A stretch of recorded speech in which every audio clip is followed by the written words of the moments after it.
If I could just take a little bit more of your time, just to ask you one more question.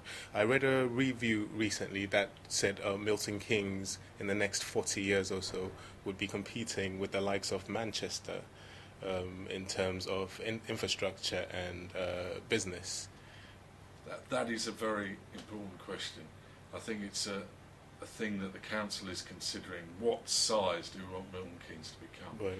As we know, even in the recession, builders were still building houses in Milton Keynes, whereas in many other parts of the UK the building stopped.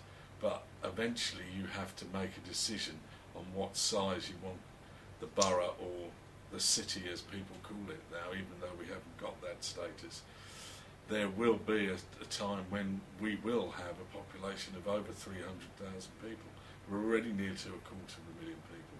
It's the fastest growing conurbation in Western Europe, and that will go on. But eventually, push comes to shove, where do you find the best level?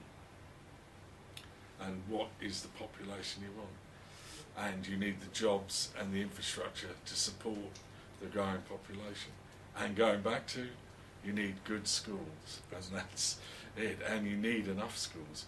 One of the projects we did 2 years ago is we set up a review group on the council to look at how we could allow schools to expand to meet the growing need for school places. And we did it by allowing good, outstanding schools to expand onto sites not away from their own site, rather than put them out to competition for new schools to start. So for example, Walton High would get the opportunity to open a primary school in their area, or have a second campus like Ousdale do, one in Newport Pagnell and one in Olney, so that you maintain the good, outstanding school with their infrastructure, their staffing, so that it rubs off onto the new campus, so that students get the opportunity of dealing with outstanding teachers. So hopefully that's the way forward. But the important thing is what size Milton Keynes is going to be.